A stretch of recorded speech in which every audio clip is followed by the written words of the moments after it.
존경하는 국민 여러분, 우원식 국회의장과 선배 동료 의원 여러분, 그리고 국무위원 여러분, 국회 기획재정위원장, 경북 상주 문경 출신 국민의힘 국회의원 이미자입니다. 이재명 정권은 세 가지가 없는 산무 정권입니다. 첫째, 존재감이 없습니다. 총리와 국무위원, 심지어 대통령마저도 보이지 않습니다. 조지아주 근로자 구금, 일련의 군부대 사건 사고 등에서 보았듯이 국민의 자유와 안전을 지키는 정부는 사실상 없습니다. 존재감 없는 존무 정권, 국민이 위태롭습니다. 둘째, 양심이 없습니다. 손바닥 뒤집듯 여야 합의를 깨고 파렴치범을 감옥에서 끊어주는 부도덕한 정권, 거짓말하는 정권, 중도 실형을 외치면서 극좌파 손에 놀아나는 양무 정권이 이 나라를 망가뜨리고 있습니다. 셋째, 진심이 없는 정권입니다. 협치가 아닌 협박, 정치 복원이 아닌 정치 보복뿐입니다. 자기 재판을 불리하게 했다고 여당 대표 뒤에 숨은 비겁한 이재명 대통령, 급기야 대법원장 찍어내리기를 시도하고 있는데 이것이야말로 내랑 정권입니다. 진심 없는 진무 정권이 대한민국을 추락시키고 있습니다. 존무, 양무, 진무 정권이 국민을 대신해서 묻겠습니다. 총리 앞으로 나와주시기 바랍니다.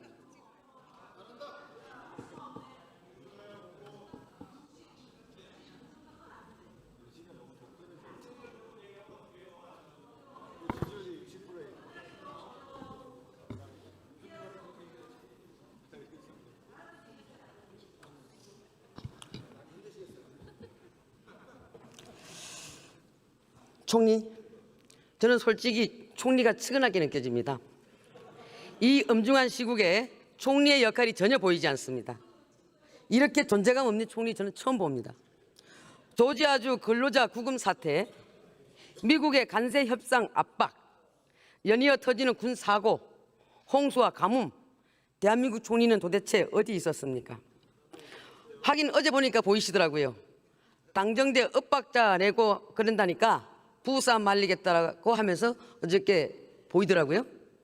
부부싸움을 말려놓으니까 오늘 하는 모습들이 참 과간이 아닙니다. 조희대 대법원장을 물러나라고 당에서 쿵 하고 던지니까 대통령실에서 짝 하고 맞습니다. 우리 총리께서도 대법원장 물러나야 된다고 생각하십니까? 대법원장과 사법부에 대해서 국민들이 어떤 점에 실망하고 있는가에 대해서는 잘 알고 있습니다. 아니 물러나야 된다고 생각하십니까? 충분히 말씀드린 것 같습니다. 총리는 얼쑤하고 답한 거네요. 당정대가 쿵짝 얼쑤하고 있습니다. 조희대 대법원장 제가 무엇이기 때문에 물러나야 됩니까? 자기에게 불리한 재판을 했다고 대법원장을 물러나라 하는 정권은 저는 보다 처음 봅니다. 한술 더 떠서 선출된 권력이 위에 있다고 했습니다. 선출된 권력이 헌법 위에 있다고 생각하십니까? 국민이 가장 위에 있다는 국민주권의 원리를 설명하는 과정에서 나온 이야기라고 맥락을 읽었습니다. 그럼 그렇게 이해한다 치고 지금 총리께서도 국회의원 신분이시죠? 그렇습니다. 그러면 국회의 입법권이 헌법적 한계가 있다는 건 분명히 알고 계시죠? 그렇습니다. 그 내용이 어떻게 된다고 알고 계십니까? 글쎄요. 그 말씀을 이해를 들어보시죠.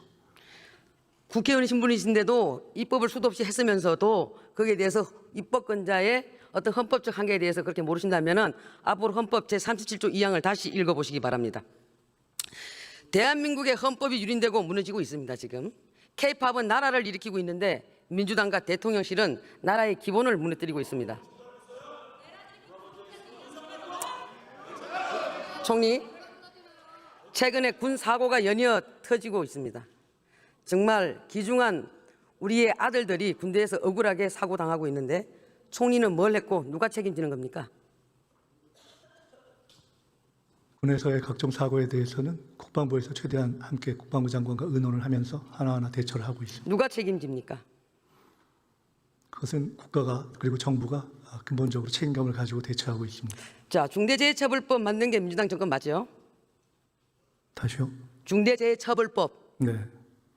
산재 사고가 일어난 기업을 대통령이 직접 문책했죠. 대통령이 문책했다라기보다는 비판을 했죠. 문책과 비판이 다른 겁니까? 문책은 법적 책임을 가진 차원에서 하는 것이기 때문에 좀 다르다고 봅니다. 자, 최고 경영자가 직접 책임져라. 이게 이재명 정권 철학 아닙니까? 최고 경영자건 아니면 근로자건 각각 자기의 책임 한도에 맞는 책임을 명확하게 과하지 않게 또 질 것은 지는 것, 그것이 올바른 책임의 원리라고 생각하고 자, 그러면 있습니다. 이번에 군 사건 관련돼 가지고 총리, 대통령, 장관 줄줄이 책임지고 물러나야 되는 거 아닙니까? 한번 말씀해 보세요. 그 내용들을 확인하면서 저희들이 책임 확인하고 있습니다. 책임이 정해지게 되면 중대재해법 논리로 인해서 총리도 책임지고 물러날 생각 있으십니까? 별로 적절한 예가 아니라고 생각하는 것은 의원님께서도 잘 아실 거라고 생각합니다. 자, 총리는 1985년 서울 미국 문화원 농성 사건 핵심 인물이죠. 네, 맞죠? 거기에 관여되어 있습니다. 그렇죠? 저기 앉아 계시는 정청래 대표는 1989년 미 대사관 점거, 폭탄 투척, 방화 미수 사건을 주도한 혐의를 받았죠? 대답해 주시기 바랍니다. 저 때의 일을 지금 국회에서 말씀하시는 것이 어떤 의미가 있는가 생각하고 있습니다. 답변하기 싫다 이 말이죠? 처지가 바뀌어서?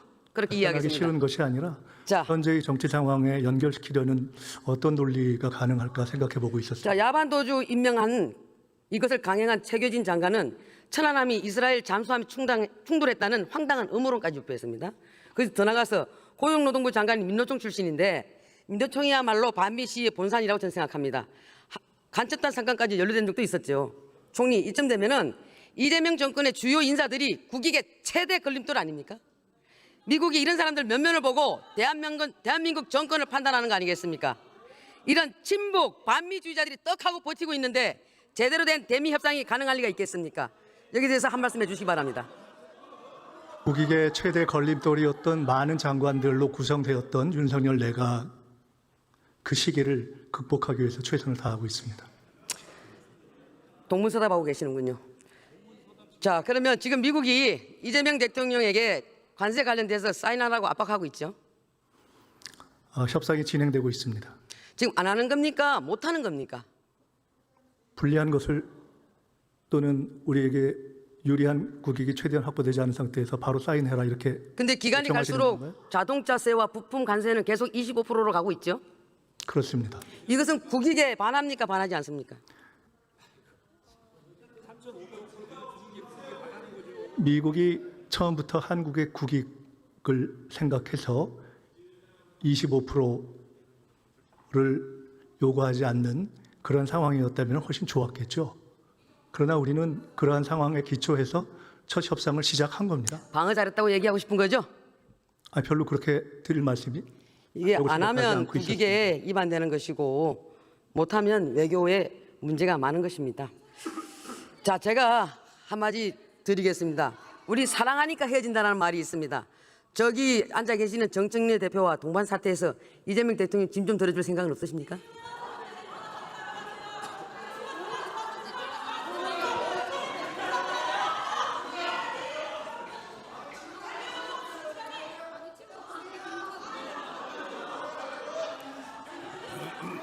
총리님, 임 의원님 지금- 그냥 중간에 저 추임새로 넣으신 질문으로 생각하겠습니다. 총리님, 지금 민주당이 언론 때려잡기, 검찰 해체, 그리고 사법부 흔들기, 각종 계약들을 동시다발적으로 벌이고 있습니다.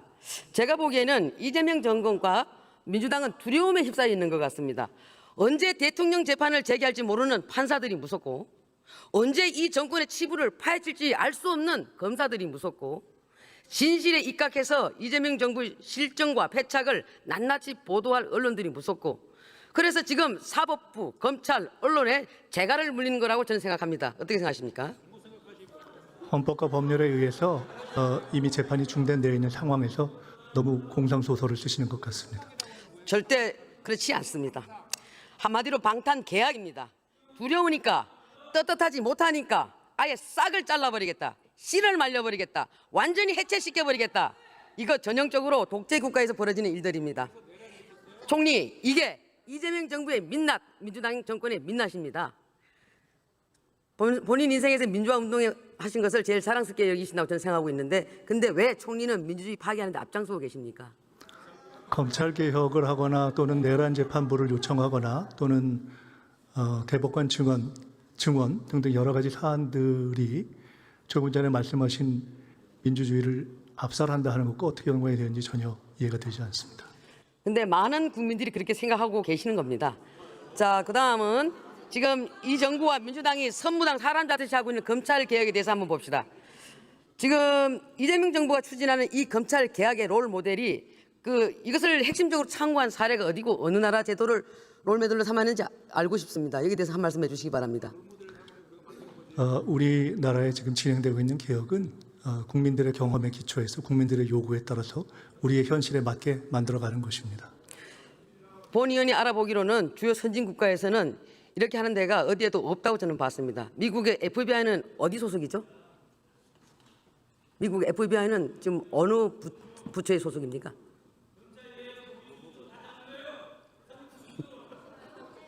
모르십니까? 그러면 영국의 중대비리수사청 SFO는 어느 기관입니까? 어떤 기관입니까? 자, 총리께서 여기에 대해서 공부가 제대로 돼 있지 않으신 것 같고 이런 것도 잘 모르면서 수사 기소 분리하는 것을 이런 검찰 개혁을 밀어붙이는 걸 보고 저는 제대로 검증도 안 된 이 돌연변이 제도가 이런 것을 대한민국에서 실험하는 것 그리고 우리 국민이 이재명 정권 검찰 개혁 실험용인 것 국민이 있게 되는 피해 이걸 어떻게 하실 것인지 총리께 묻고 있는 겁니다. 답변해 주시기 바랍니다. 수사 기소 분리는 수사를 하고 그것이 기소로 이어지는 것이 아니라 기소를 정해놓고 그 방향을 정해놓고 그것에 수사를 맞춰온 우리 검찰의 문제점을 국민들이 오랫동안 지켜보고 그것을 개선해야 되겠다라는 그 요구가 모아져서 종합된 방향이라고 생각합니다. 여기에서 국민에 있게 될 피해에 대해서는 어떻게 하실 겁니까? 어떤 피해를 말씀하시는 보안 수사가 이루어지지 않는다거나 이렇게 했을 때 여러분들이 늘 주장하는 가해자와 피해자가 바뀌었을 경우 이런 부분들이 생길 수 있는데 이 제도로 봐가지고는 이런 부분들이 보완하기가 어렵다라고 봐집니다. 자 그리고 지금 말씀하신 여러 문제를 포함해서 수사 기소 분리 이후에 여러 가지 디테일과 관련한 것들은 검찰개혁 추진단을 만들어서 약 1년 정도의 시간을 두고 충분한 논의를 거치면서 하나하나 준비해가고 그때 야당의 목소리도 경청하실 거죠? 당연히 그렇습니다. 본 의원이 알아보니까 이거의 롤 모델은 바로 중국식 수사 제도가 아닌가 봅니다. 중국의 공안 통치 이것을 롤 모델로 한 거 아닌가라는 생각도 해봤습니다. 자, 총리 내년 지방선거에 출마하십니까? 내년 지방선거에 출마하십니까? 내년 지방선거에 출마하시냐고 물었습니다. 생각 없습니다. 그건 왜 물어보십니까? 아니 총리니까 제가 물어보는 겁니다. 네, 생각 없습니다. 예? 생각 없다고 말씀드렸습니다. 아, 생각 안 하십니까? 다행입니다. 지금 이재명 정부의 모든 국정, 인사, 특검이 오로지 지방선거에 맞춰져 있습니다. 정권 자체가 거대한 선거 기획사 수준입니다. 특검 연장도 결국 같은 정략적 의도지요. 내년 지방선거까지 억지로 특검을 끌고 가서 특검 수사와 기소, 재판, 뉴스 이런 것을 온통 도배해서 우리 국민의 눈과 귀를 가리겠다.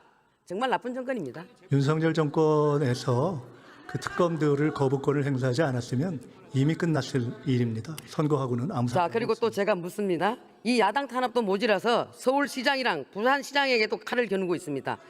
내란 동조 세력으로 낙인을 찍어서 선거에서 떨어뜨리겠다. 이 광란의 칼춤 이게 정상입니까? 대한민국 법치국가가 맞습니까, 총리님? 한번 얘기해 보십시오. 법치국가를 무너뜨리려고 했던 내란으로부터 지금 벗어나고 있다고 생각합니다. 자, 총리님, 대통령께서 사법부는 권력 서열상 입법부 아래에 있다 이렇게 말씀하셨습니다. 대통령의 발언 어떻게 들으셨습니까? 아까 말씀드렸듯이 국민 주권, 국민의 권리가 가장 중요한 것이다라는 원칙적인 상황을 설명하면서 나온 이야기입니다. 입법부에 대해서 강조한 것은 그런 것이 각각의 입법, 사법, 행정을 구성하는 선차성의 원리를 설명하는 그런 하나의 예로 보시면 될 것 같습니다.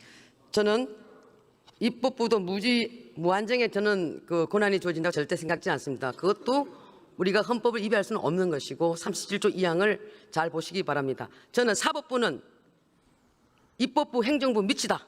복종해라. 시키는 대로 해라. 주문한 대로 판결해라. 안 그러면 가만 안 둔다. 대통령이 대놓고 헌법을 부정하고 있다고 생각합니다. 허위사실 유포하지 마세요. 그리고 내란 특별재판부가 왜 이연이냐 이렇게 말씀하셨는데 총리도 이렇게 동의하십니까?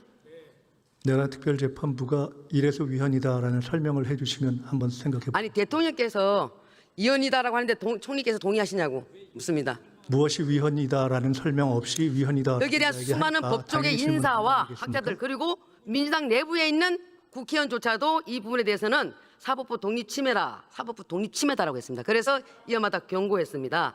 충분히 그는 알고 계실 거라고 저는 믿습니다. 저는 이것을 강행한다라고 한다면 독재재판부다, 인민재판부다라고 규정합니다. 이래서 위헌이다라는 것에 대해서 설명을 못하면서 아니, 사법부 독립침해라고 얘기했지 않습니까? 이렇게 설명하는 방식은 설명이나 논리가 아닌 것 같습니다. 충분히 나온 내용들을 숙지해 보시고 민주당 국회의원한테도 물어보시기 바랍니다. 자, 대통령께서는 국민 모두의 대통령이 되겠다라고 했습니다. 맞습니까? 그런 마음으로 국정을 하고 계십니다. 인사가 만사라고 저는 생각합니다. 근데 인사를 보게 되면은 보훈 인사, 가신 인사, 청구서 인사, 민노총이 내민 청구서는 노동부 장관으로, 정교조가 내민 청구서는 교육부 장관으로, 조국 혁신당이 내민 청구서는 조국 사면으로, 개딸이 내미는 청구서는 윤미향 사면으로, 약점 많은 대통령이 5년 내내 정치 채무만 갚다가 끝나지 않을까 걱정됩니다. 송원석 의원이 정말 명단 보냈잖아요. 그럼 뭐라고 할 거예요? 여야가 합의해놓은 것도 깨고 개딸들이 반발하니까 이 부분도 몰랐다고 대통령 발뺌하고 있는데 정말 몰랐습니까? 대통령께서 정말 몰랐다고 생각하십니까? 네, 대통령께서 말씀하신 그대로입니다. 또 한 가지 지적하겠습니다. 이재명 정권의 매변 매직 정권, 변호사들, 나를 변호해준 모든 변호사들, 이 많은 변호사들에게 직을 줬습니다. 이 정권 이렇게 해서 되겠습니까? 한마디로 매변 매직은 범죄입니다. 범죄. 예? 정권이 분노하고 있습니다. 이 부분 반성하시기 바랍니다. 들어가시기 바랍니다.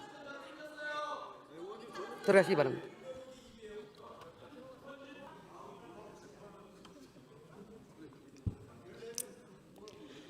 존경하는 국민 여러분, 지족 불욕이면 지지불태라고 했습니다.